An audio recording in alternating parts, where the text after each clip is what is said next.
오늘은 원장님의 1년 피부 관리법 궁금합니다. 딱 두 가지밖에 없는 것 같아요. 첫 번째는, 그리고 두 번째는 얼굴이 완전 그 가습기 화장한 것처럼. 그거는 사회생활 못할 것 같은데. 그렇죠. 사회에서 부정자.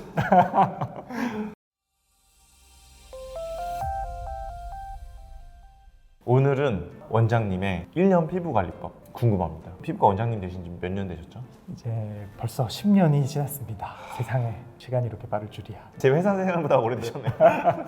본인만의 피부 관리법이 있으신가요? 아주 특별할 것까지는 없어요. 특별하지는 않은데 이거를 정확하게 지키냐 안 지키냐, 여기서 되게 큰 차이가 좀 벌어지는 것 같습니다. 너무 궁금한데, 참고로 저는 지금 바로 옆에서 보고 있잖아요. 참고로 피부도 좋으십니다.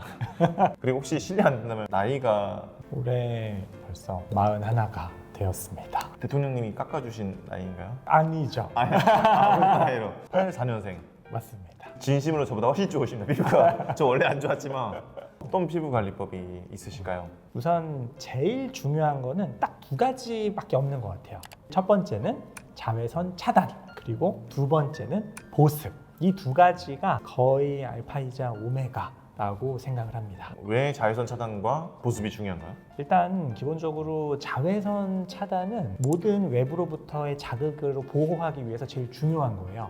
호주 사람들이 피부암 발병률이 굉장히 높습니다. 호주 사람들이 어렸을 때는 굉장히 피부가 뽀얗고 깨끗한데 점점 시간이 지날수록 엄청 막 박힌 색소들 이런 게 엄청 많아요. 그렇게 되면서 나중에 이제 피부암 유병률도 굉장히 높거든요. 그게 전부 다 자외선 때문입니다. 거기 선크림 잘 안 바르나요? 선크림도 잘 안 쓰는 데다가 태닝 이런 것도 되게 좋아하고 뭐 이런 분위기도 있다 보니까 자외선 차단을 많이 안 하는 걸로 알고 있어요. 그럼 자외선 차단하는 방법들은 어떤 것들이 있나요? 자외선 차단제를 굉장히 잘 써야겠죠. 선크림을 대충 쓰면은 자외선이 사실 다 뚫고 들어오거든요. 그래서 자외선이 뚫고 들어와서 피부 안으로 들어오면은 그게 피부 안에 스트레스를 만들고 그걸 광노화라고 보통 불러요. 광노화라는 게 피부 노화 원인의 거의 70~80% 정도의 영향을 주는 겁니다. 그러다 보니까 자외선 차단만 정확하게 하면은 피부 노화의 70~80%까지도 예방할 수가 있다는 거예요. 피부 노화라 하면 어떤 것들을 피부 노화라고 할까요? 피부 뭐 탄력도 떨어지고 전체적으로 뭐 색소도 생기는 거고 모공도 늘어나고 콜라겐의 수도 줄어드는 거고, 그러니까 피부가 나이 들면서 바뀌는 엄청 여러 가지 것들, 잔주름 생기고 모든 게 다 포함됩니다. 그런 것들의 원인의 70%가량이 다 이 광노화 때문이에요. 원장님은 선크림 잘 바르시겠네요? 그렇죠. 선크림을 근데 대부분 바를 때 난 선크림 되게 잘 바르는 것 같다라고 이렇게 생각은 하실 것 같아요. 네, 저도 항상 잘 바르거든요. 거기에 이제 SPF라고 써 있잖아요. 네. 그 자외선 차단 지수가. 네. 근데 거기에 쓰여져 있고 95%, 98% 차단이라고 써 있는 게 사실은 한 번 쓸 때 500원 동전 크기만큼을 짜서 그거를 얼굴에 다 발랐을 때 차단율을 이야기하는 겁니다. 500원짜리는 그러면 허해지지 않나요? 그렇죠. 얼굴이 완전 그 가습기 화장한 것처럼 허옇게 될 정도로 해야지 98%가 차단된다, 그 뜻이거든요. 가장 FM대로 정확하게 한다면은 한 번에 500원짜리만큼 짜서 쓰든가. 근데 현실적으로 그게 좀 어렵죠. 좀 그거는 사회생활 못할 것 같은데. 그렇죠. 사회에서 부정자. 거의 불가능에 가깝습니다. 네. 그럴 때는 부득이 하지만 2시간에 한 번씩 더 발라주는 겁니다.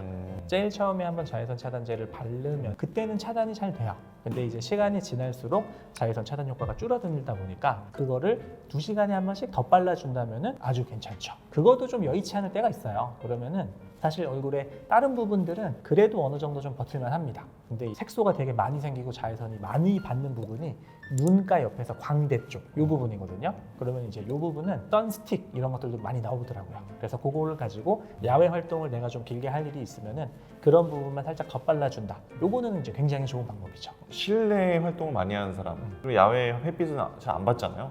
이런 실내 등도 자외선이 될 수 있는지 궁금합니다. 근데 실내에 있는 이런 조명들도 놀랍게 자외선 양이 꽤 됩니다. 물론 완전 땡볕보다는 좀 적겠지만 조명이라고 완전히 그렇게 무시할 수 있는 거는 또 아니에요.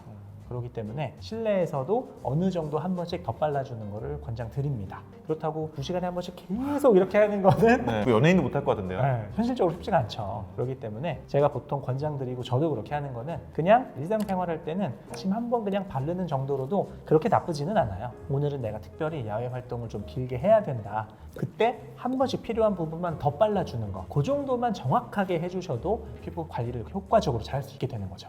그때만이라도 꼭 놓치지 않고 해주시면 훨씬 더 좋은 효과가 나옵니다. 선크림 얘기만 해도 할 얘기가 엄청 많아요 이거. 그럼 보습은 왜 중요한가요? 보습도 마찬가지의 원인이에요. 피부가 외부로부터 자극을 굉장히 많이 받는데 그 외부로부터의 자극을 보호해주는 거를 피부 장벽이라고 보통 이야기를 해요. 그러면은 이 피부 장벽이 굉장히 탄탄하게 잘 유지가 되어야지 바깥에서 뭐 세균이 들어오는 것도 막고 여러 가지 바깥 자극으로부터 보호해 줄 수 있는 거가 이 피부 장벽이에요. 근데 이 피부 장벽이 언제 제일 약해지냐면은 피부가 건조할 때입니다. 피부가 건조해져서 각질이 일어나고 약간 땡기고 약간 트고 그럴 때가 피부 장벽이 제일 약해질 때거든요. 그런 피부 장벽이 약해지지 않게 잘 보호하기 위해서 제일 중요한 게 보습입니다. 낮에 활동할 때 많이 해야 되나요? 아니면 밤에 잘 때 많이 해야 되나요? 계속 해주면 제일 괜찮죠. 근데 아무래도 일상생활 하거나 이럴 때 계속 하기는 조금 쉽진 않다 보니까 일단 아침에 보습 제품을 좀 충분히 써주는 거 그거는 굉장히 도움이 됩니다. 그 다음에 내가 평상시에 좀 건조하다라고 느낀다 그러면은 뭐 자기 전에 뭐 마스크팩 이런 것들도 뭐 괜찮아요. 그거도 좋게 좀 수분 공급을 충분히 할 수 있는 방법입니다. 또 어떤 분들은 나는 피부 보습을 끝까지 해야 된다. 그래서 마스크팩을 붙이고 자는 사람도 있어요. 그럼 안 되나요? 이거는 굉장히 좋지 않죠. 오히려 그거를 흡수시키기 위해서 시트에다가 여러 가지 보습들을 해 놓은 건데 붙여놓고 자면은 이미 보습 물질이 다 날아간 상태예요. 그러면은 그 시트팩에 오히려 수분을 빼앗기면서 더 건조해질 수도 있습니다. 그래서 마스크팩은 계속 붙여놓는 거는 그렇게 좋지 않고 정해진 시간이 되고 나면은 떼고 그대로 주무시는 게 훨씬 더 좋은 방법입니다. 마스크팩은 며칠 주기로 하는 게 제일 좋나요? 그거는 사실 자주 해도 크게 문제는 없어요. 근데 이제 항상 내 피부에 자극이 많고 트러블이 생긴다. 그런 거는 무조건 다 피하는 게 좋습니다. 그래서 내 피부한테 제일 잘 맞는 제품을 고르는 거. 이게 항상 좀 어려운 일이죠. 자외선 차단과 보습에 대한 얘기 나눠봤는데 피부과 의사분들은 어떤 시술을 받으실까 진짜 또 궁금하거든요. 요거 다음 콘텐츠를 한번 만들어 보겠습니다. 잘 준비해서 다음번에 여러 가지 말씀드리도록 하겠습니다. 네.